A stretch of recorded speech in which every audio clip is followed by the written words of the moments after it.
What if Darth Maul stayed dead when Obi-Wan Kenobi put him on an instant weight loss program and sent him into the abyss at the end of The Phantom Menace? Would the events of Star Wars as we know it have changed in a significant way? Well, no, but actually, yes.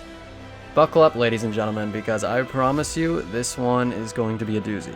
The original 6 saga films do not really change, as they all essentially presumed that Maul died at the end of The Phantom Menace anyway.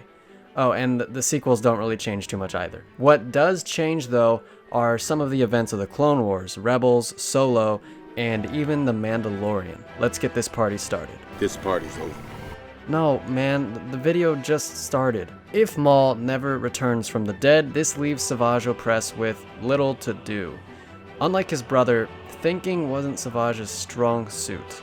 He was the definition of all brawn, very little brains. So without Maul to guide him, I believe he runs rampant on the galaxy like an animal until either he is captured by the Jedi or eliminated by the Sith. Likely the latter. The larger change, however, is basically everything Mandalore. Without Maul, Pre Vizsla never manages to attain the numbers nor vision needed to wrestle Mandalore away from Duchess Satine during the Clone Wars.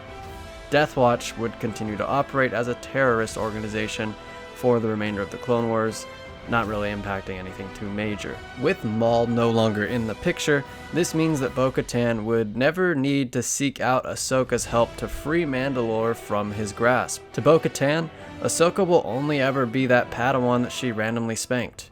Remember that. It'll be important later on. Not the spanking part, the never getting close with Ahsoka or anything part. Additionally, Maul isn't around to kill Duchess Satine, so she survives the Clone Wars, still leading her people. This would place her in an interesting position following the rise of the Empire, as she would likely not bend to the will of the Empire, but also wouldn't condone violence against them, as she is a pacifist. This is where I believe Pre Vizsla would seize his opportunity and step in, offering to lead the Mandalorian people against the Empire, doing what their weak Duchess could not. He'd place Satine in prison and would start a rebellion against the occupying Empire. A rebellion that he'd no doubt lose. I'd also see both Vizsla and Satine being executed in the aftermath of this rebellion, as Palpatine would likely not allow either former leader of Mandalore to survive. I do believe Bo-Katan would escape with her life and continue to lead small attacks against the Empire whenever she could. Fast forward to the events of Solo, and since Maul's dead, there is no Shadow Collective.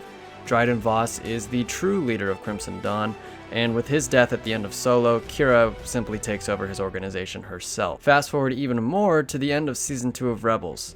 Ahsoka, Kanan, and Ezra go to Malachor and do not find Maul there, nor any Inquisitors. Now, there are 2 interpretations as to what comes next. Either we can believe that Vader arrives on Malachor simply because the Inquisitors told him that the Jedi were there, or Vader arrives on Malachor because it was foretold that you would be here. I'm going to work with the latter because we never actually see the Inquisitors contact Vader. It's only implied. So without Maul, I think it would take time for Ahsoka, Kanan, and Ezra to figure out how to get to the Sith holocron, and even more time to understand how it works. Time they simply do not have. When Vader arrives, the trio would still not even have the holocron. Ahsoka would tell Kanan and Ezra to flee to the ship, and they'd reluctantly listen to her. Vader and Ahsoka would exchange words before engaging in a duel. The duel would go similarly to how it went in the actual timeline. Ahsoka, while an accomplished duelist in her own right, simply isn't on Vader's level. His powerful strikes wear down her defenses and exhaust her very quickly.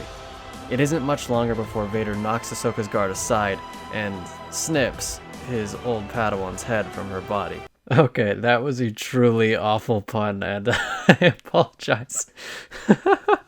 Kanan and Ezra would escape, and Kanan would at least get to keep his eyes in this situation. Call me the Rise of Skywalker because I'm bringing back a character who you thought died but didn't actually die. Ahsoka probably wouldn't be killed by Vader because Ezra would pull her out using the World Between Worlds, so she probably doesn't die, yet that still doesn't change what's to come.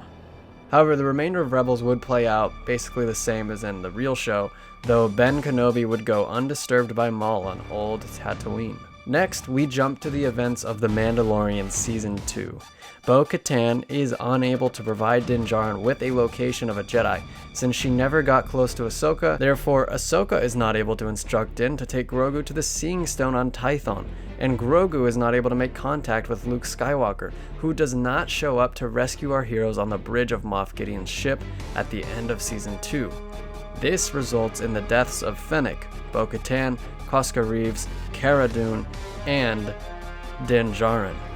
Grogu, who we wouldn't know is named Grogu because Ahsoka isn't there to tell us, is recaptured by Moff Gideon and the Empire, and their attempts to bring Emperor Palpatine back would continue unobstructed.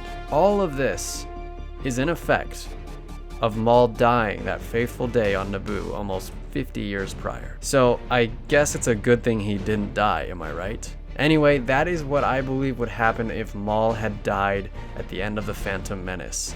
Let me know what you think in the comment section below. Do you agree with me, or do you think something else would have happened? Remember to like the video and subscribe to the channel. I'm Zach, and I'll see you in the future.